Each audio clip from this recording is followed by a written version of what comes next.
પાડલિયામાં જે પ્રકારે પોલીસે જંગલ ખાતાએ જે પ્રકારે આપણા લોકો પર હુમલો કર્યો, 27 જેટલા ટીયર ગેસ છોડવામાં આવ્યા, લાઠીચાર્જ કર્યો, 50 રાઉન્ડથી પણ વધારે ફાયરિંગ કર્યું અને આપણા લોકોએ પછી સ્વ બચાવમાંથી આપણા લોકોએ દોડાદોડીમાં પોતાનો જીવ બચાવવા માટે જે 47 જેટલા કર્મચારીઓ પર જે એમણે સ્વ બચાવ માટે પથ્થરમારો કર્યો, ત્યારે આવનારા દિવસોમાં આ મંચ પરથી પણ કહેવા માંગુ છું, અહીંયા જેટલા પણ પોલીસ અધિકારીઓ છે એમના માટે એકવાર જોરદાર તાળીઓ પાડી લો। એ તમામ PI, PSI, constable, home guard, D staff બધાને મેં વિનંતી કરું છું, આદિવાસી સમાજ એ સંવાદ અને સંવિધાનમાં માનનારો છે, એટલે તમે તમારા આઈપીએસ અધિકારીઓના કહેવા પ્રમાણે અમારા સમાજને હેરાન પરેશાન નહીં કરતા, નહીં તો આવનારા દિવસોમાં અહીંયા પણ અમે પાડલિયાવાડી કરીશું અને જરૂર પડશે આવનારા દિવસોમાં ગાંધીનગર તરફ પણ પ્રસ્થાન થશે અને ગાંધીનગરમાં જો આદિવાસીઓના ખોટા જાતિ પ્રમાણપત્રને લઈને જે લોકો નોકરીઓ પર છે, જે લોકો રિઝર્વેશનનો લાભ લઈને ઘૂસીને આજે અમારો હક છીનવે છે, એવા લોકોની જો આવનારા દિવસોમાં વિશ્લેષણ સમિતિ એનો નિકાલ નહીં કરશે, આદિવાસીઓના જેટલા પણ પ્રશ્નો છે એનું નિરાકરણ નહીં લાવશે, તો આખો આદિવાસી સમાજ આવનારા દિવસોમાં ગાંધીનગર તરફ પ્રસ્થાન કરશે અને ગાંધીનગરમાં અમે સત્તામાં બેઠેલા લોકો સાથે નેપાળવાડી કરવા પણ તૈયાર છે। આઝાદીનો આજે 77મો પ્રજાસત્તાક દિવસ છે, સંવિધાનમાં જ અનુસૂચિ 5 આપી છે અને એ આર્ટિકલનો આજ દિન સુધી અમલ નથી થતો। આજે અમારા પ્રવીણ દાદાએ કીધું કે બંધારણના 366 અંતર્ગત આપણને અનામત મળ્યું છે, ત્યારે અહીંયા બેઠેલા મારા વડીલો, માતા બહેનો, તમને મેં વિનંતી કરવા માંગુ છું, વાકેફ કરવા માંગુ છું, આર્ટિકલના 360ની પેટા કલમ 25 અંતર્ગત આપણને હિન્દુ મેરેજ એક્ટ લાગુ નથી પડતો, 1955 નો હિન્દુ મેરેજ એક્ટ લાગુ નથી પડતો, 1956 નો આપણને વારસાઈ ધારો લાગુ નથી પડતો। હમણાં 2 દિવસ પહેલાની તમને એક તાજો દાખલો આપી દેમ, અમદાવાદની કોર્ટમાં એક આદિજાતિ પતિએ પોતાના પત્ની સાથે છૂટાછેડા માટેની ફરિયાદ કરી હતી અને અમદાવાદની કોર્ટે આ 2 દિવસ પહેલા જ એ પતિને કીધું કે તમે આર્ટિકલ 366ની પેટા કલમ 25 અંતર્ગત આવો છો, તમારું લગ્ન રૂઢિપ્રથા અને પરંપરા મુજબ થયું છે, તમને અમે છૂટોછેડો ના આપી શકીએ, તમે હિન્દુ મેરેજ એક્ટમાં આવતા નથી, એ આપણી સંવિધાનની તાકાત છે। ત્યારે આપણે જાગવું પડશે। બંધારણનો 1956 નો સુધારો વારસાઈ ધારો આપણને લાગુ પડતો નથી, આપણને 1956 નો જે આપણો દત્તક પ્રથાનો ધારો છે, ભરણ પોષણનો ધારો છે, છૂટાછેડાનો ધારો છે, એ પણ બંધારણના આર્ટિકલ 366ના 25 પેટા કલમ મુજબ આપણને લાગુ પડતો નથી।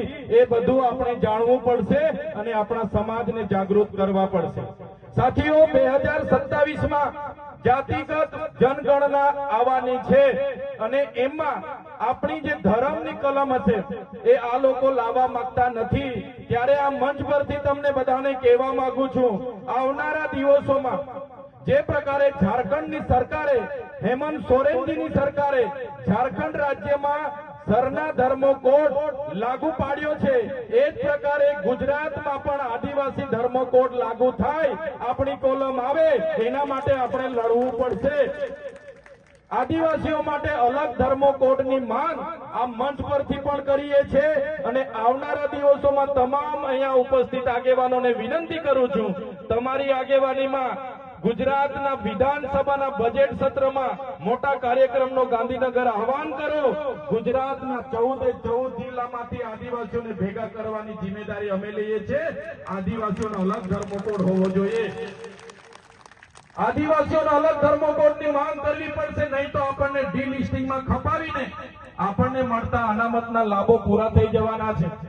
આજે તમે જોઈ લો, જે લોકો ગૌણ સેવા પસંદગી મંડળની આજે 40% કટઅપનો રેશિયો લાવ્યા છે, આ લોકો જીએડી ના 18/5/2023 નો પરિપત્ર તમે વાંચજો, આદિવાસી ઉમેદવારોને 15% મળેલી અનામતની જગ્યાએ આ લોકોએ 335 નો ઉલ્લંઘન કરીને, આર્ટિકલ 335 નો ઉલ્લંઘન કરીને આદિવાસી વિદ્યાર્થી હોય કે એસસી વિદ્યાર્થી હોય, એ ઉમેદવારે ફરજિયાત 40% લઘુત્તમ માર્ક લાવશે તો જ પસંદગી પામશે એવી પરિપત્ર બહાર પાડ્યો છે। આ મંચ પરથી તમને કહેવા માંગુ છું, આવનારા દિવસોમાં 18/5/2023 નો પરિપત્ર રદ કરાવવા માટે અને આપણા વર્ગતળના ઉમેદવારોને ન્યાય અપાવવા માટે પણ ગાંધીનગર ખાતે આપણે આંદોલન કરવું પડે તો આપણે બધાએ ઉપસ્થિત થવાની જરૂર છે અને સરકારના GAD ને આ પરિપત્ર રદ કરાવવો પડશે। સાથીઓ, આજે આદિવાસી અસ્મિતાની વાતો થાય છે, સંસ્કૃતિની વાતો થાય છે, ત્યારે હું તમને વિનંતી કરવા આવ્યો છું, તમારો સ્વમાન જગાડવા આવ્યો છું। આજે આદિવાસીની વાત ચિંતન શિબિર છે। આજે જે પણ લોકો પોતાનો સમય આપીને અહીંયા આવ્યા છો એમને હું નમન કરું છું, વંદન કરું છું, પણ આપણી બધાની જવાબદારી છે, અહીંયા માત્ર ભાષણબાજી કરીને નીકળી નથી જવાનું।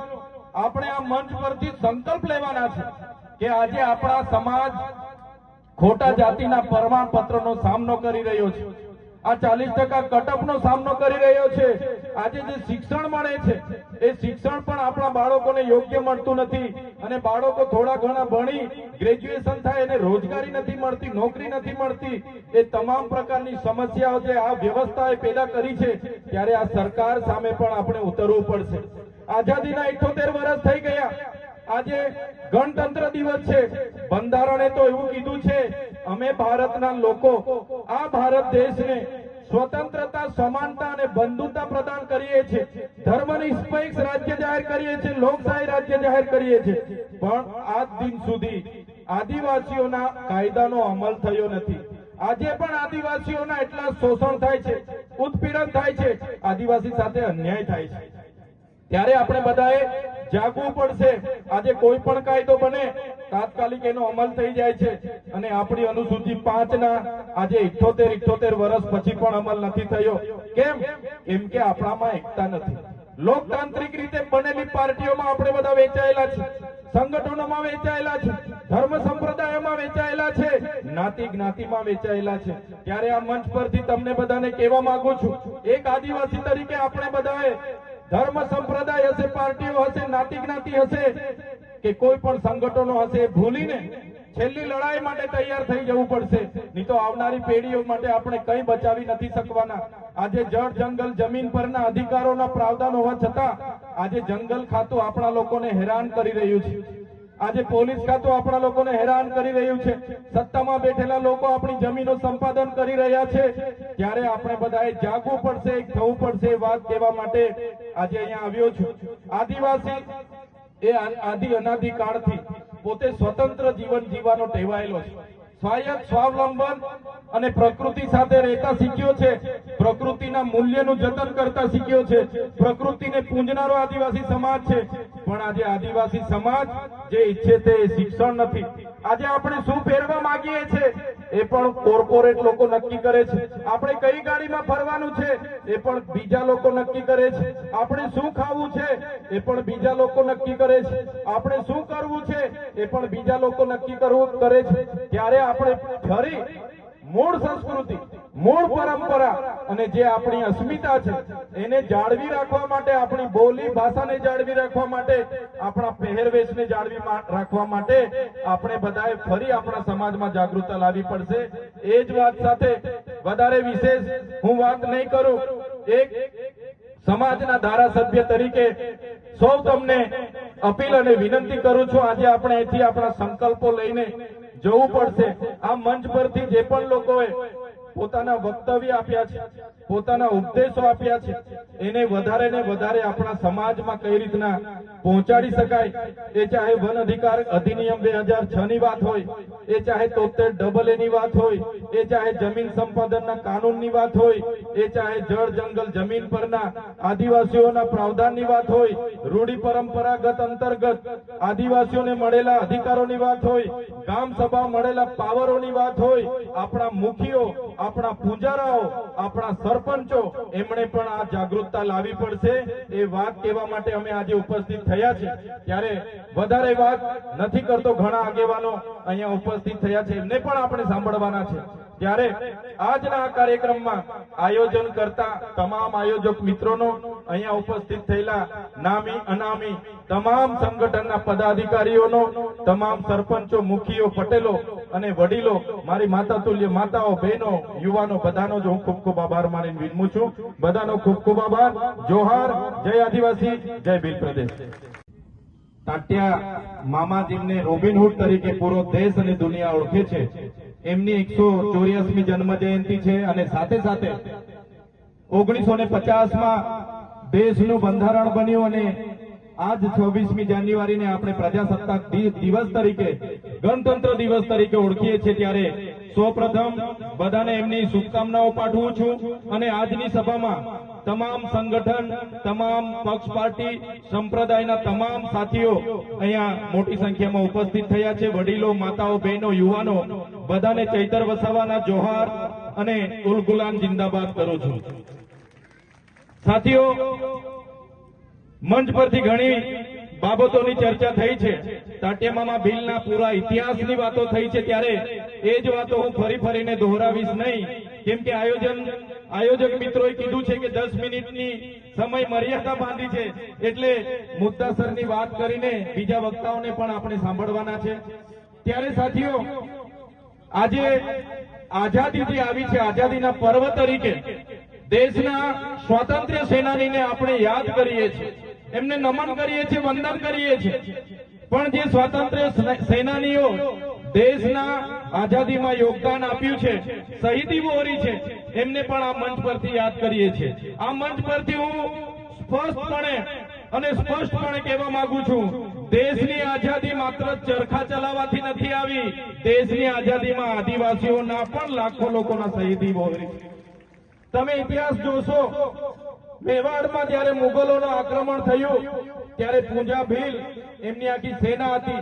હલ્દીબાઈ, જે હલ્દી ઘાટીનું ઘર્ષણ થયું, એમાં હલ્દીબાઈ હતા. મધ્યપ્રદેશના તાત્યા ભીલ હોય, જલકારી બાઈ હોય, રાણી દુર્ગાવતી હોય, મહારાષ્ટ્રના ખાદ્ય નાયક હોય, ભાગરા નાયક હોય, ગોલિયા મહારાજ હોય, રામદાસ મહારાજ હોય, જે તે સમયના બિહારમાં બિરસા મુંડા હોય, ફૂલો ઝાલો હોય, સિંધુ કાનો હોય, એવા કેટલાય લોકોએ, ગુરુ ગોવિંદજી હોય, પાલ દડવાડાનો હત્યાકાંડ હોય, રૂપસિંહ નાયક હોય, બબલિયા નાયક હોય, બાબરિયા નાયક હોય, જોરિયા પરમેશ્વરની એ લડાઈ હોય, કે આપણે આજે જેને યાદ કરીએ છીએ તાત્યા મામાની એક ક્રાંતિકારી લડાઈ હોય. સાથીઓ, આપણા ઇતિહાસમાં આપણા પૂર્વજોને આટલી મોટી શહીદી આપી છતાં આપણા ઇતિહાસના પાનામાં આપણા પૂર્વજોને સ્થાન નથી મળ્યું. પણ આજે બધાની જાગૃતતાથી, બધાના પ્રયાસોથી આપણા પૂર્વજોનો ઇતિહાસ આજે ગળા મુર્દાની જેમ બહાર આવી રહેલો છે અને વડાપ્રધાનને આજે જોહાર અને જય બિરસા મુંડા બોલવું પડે છે. આ આપણી બધાની તાકાત છે. એકલા સમીરભાઈ, રાહુલભાઈ, કાંતિદાદા કે એકલા ચૈતર વસાવા કે દિલીપભાઈ થી સમાજની જાગૃતતા નથી આવવાની, સમાજની એકતા નથી આવવાની. પણ આપણે બધાએ પ્રયાસો જ્યાં પણ હશો, આપણે એ પ્રયાસો આપણે કરવા પડશે. આપણે અધિકારીમાં હશું તો અધિકારીની જગ્યા પરથી સમાજને એક કરવા, સમાજની સંસ્કૃતિ અસ્મિતા જાળવવા માટેના પ્રયાસો કરવા પડશે. અમારા જેવા ચૂંટાયેલા પદાધિકારીએ અમારા સ્થાનેથી સમાજને કઈ રીતના ઉપયોગી થાય એના પ્રયાસો આપણે કરવા જોઈએ. આગળના એક વક્તાઓએ કીધું કે આજ ભિલોડાની ધરતી પર એક દીપક બરંડા નામના દીકરાને જે લોકો બહારથી આવીને આપણા બાળકોની શિષ્યવૃત્તિ પર કોલેજો ચલાવે છે, આપણા લોકોની ગ્રાન્ટ પર પોતે જીવે છે, એવા એનજીઓ અને ટ્રસ્ટીઓ દ્વારા 18 થી 19 લાકડીઓ મારવામાં આવી. મગજ અને કાનના પડદા ફાટી ગયા. મગજ આજે પણ દુખે છે. આજે પણ એ દીકરો ચાલી નથી શકતો. તો આમાં મેં જવાબદાર તરીકે એ બહારથી આવેલા 2-3 ઘરોમાં રહીને આપણી વસ્તી, આપણી હસ્તી અને આપણા વિસ્તારમાં આપણા દીકરાને આ રીતના મારીને જાય, એમાં અમારા જેવા ચૂંટાયેલા પદાધિકારીઓ હોય કે તમે જે પ્રકારના આદિવાસી સમાજના આગેવાનો બનીને ફરો છો, આપણે બધાએ ઢાંકણીમાં પાણી લઈને ડૂબી મરવું જોઈએ. બહારથી આવેલા 2 પરિવારના લોકો આપણા વિસ્તારમાં જીવા માટે આવ્યા અને આપણા દીકરાને આ રીતના મારે, એ આપણે કઈ રીતના ચલાવી શકીએ? ચલાવી શકાય? ના ચલાવી શકાય. એ આપણી ફ્રીશીપની ગ્રાન્ટ હોય, પોસ્ટ મેટ્રિક શિષ્યવૃત્તિની ગ્રાન્ટ હોય, આપણા એસટી વિદ્યાર્થીઓની ગ્રાન્ટ પર ચાલતી એ સંસ્થા છે.